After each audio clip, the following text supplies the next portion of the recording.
ರಾಷ್ಟ್ರ ಮಟ್ಟದಲ್ಲಿ. Already NDA ಬಿಹಾರದಲ್ಲಿ ಸೋಲು ಹಂತದಲ್ಲಿದೆ. ನಿಧಾನಕ್ಕೆ ಮೊದಲನೇ ಹಿಡಿತ ಮೋದಿ ಅವ್ರದ್ದು ಕಡಿಮೆ ಆಗಿದೆ ಇವತ್ತು. ಇದು ಗೊತ್ತಿರಲಿಲ್ಲ ಎಲ್ಲರಿಗೂ. ಮೊನ್ನೆ ನೀವು ನೋಡಿದ್ರೆ 240 ಸೀಟ್ ತೊಗೋಬೇಕಾದ್ರೆ MP ಸೀಟ್ ಅಂತೂ ಒದ್ದಾಡುವಿದ್ದಾರೆ. ಇನ್ನೂ ಆರೋಪಗಳು ಸಾಕಿಟ್ಟದ ಅವ್ರ ಮೇಲೆ ಇಲೆಕ್ಷನ್ ಕಮಿಷನ್ನಿಂದ ಗದ್ದಲ ಮಾಡಿದ್ದಾರೆ ಅಂತೇಳಿ. ಇದು ಪ್ರತಿನಿಧಿ ಆಗಲಿಕ್ಕೆ ಸಾಧ್ಯ ಇಲ್ಲ. ದಿನಕ್ಕೆ ಮೊದಲನೇ BJP ಆಗಿ ಉಳಿದಿಲ್ಲ, ಅಲ್ಲಿ ಆದರ್ಶ ಇಲ್ಲ.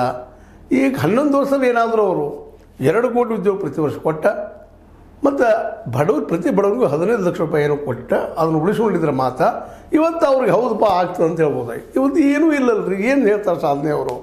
ಹೇಳ್ಬೋದಾ 5 ಲಕ್ಷ ಕೊಡ್ತಾಯಿದ್ದೀವಿ, ರೈತರಿಗೆ ಏನೋ ಕೊಡ್ತಾಯಿದ್ದೀವಿ. ಜನ ನಂಬಬೇಕಲ್ರಿ ಅದನ್ನು. ಜನ ಒದ್ದಾಡ್ತಾ ಇದ್ದಾರೆ ನಿರುದ್ಯೋಗದಿಂದ. ಹೀಗಾಗಿ ಇವತ್ತು ಶೈನಿಂಗ್ ಸ್ಟಾರ್ ಯಾರು? ರಾಹುಲ್ ಗಾಂಧಿ. OBC ಬಗ್ಗೆ ಮಾತಾಡ್ತಾ ಇದ್ದಾರೆ. ಬಡತನ ಹೋಗಲಾಡಿಸ್ತಾನೆ ಅಂತ ಹೇಳ್ತಿದ್ರು. ಇವತ್ತು ನಂಬ್ತಾ ಇದ್ದಾರೆ ಜನ ಅವರನ್ನು. ಅದಕ್ಕೆ 99 MP ಕೊಟ್ಟಿದ್ದಾರೆ. ಜೊತೆಗೆ ಇಂಡಿಯಾ ಸಂಘಟನೆ ಅದಲ್ಲ, ಅದ್ರ ಉಳಿದ ಪಕ್ಷಗಳು ಜೊತೆಗೆ ಮಾತಾಡ ಅನಿವಾರ್ಯ ಇರ್ಬೋದು ಅವ್ರಿಗೆ, ಆ ಮಾತು ಬೇರೆ. ಆದರೆ ಮೊದಲನೇ ರಾಹುಲ್ ಗಾಂಧಿ ಅಲ್ಲ, ಶೈನಿಂಗ್ ರಾಹುಲ್ ಗಾಂಧಿ ಹೊಳಿತಾ ಇದ್ದಾರೆ ಇವತ್ತು. ಒಬ್ಬ ನಾಯಕ ಅದಾನ, ಒಬ್ಬ ಪ್ರತಿಸ್ಪರ್ಧಿ ಇದ್ದಾರೆ ಮೋದಿಗೆ ಎನ್ನುವಂಥದ್ದು.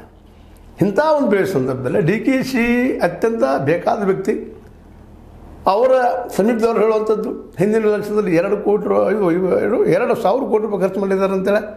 ಅಂಥ ಒಬ್ಬ ವ್ಯಕ್ತಿಯನ್ನು ಹಿಂದೆಲ್ಲ ಚೀಫ್ ಮಿನಿಸ್ಟರ್ ಮಾಡೇ ಮಾಡ್ತಾರೆ. ಹೈಕಮಾಂಡದಲ್ಲಿ ಮುಖ್ಯ ಯಾರು?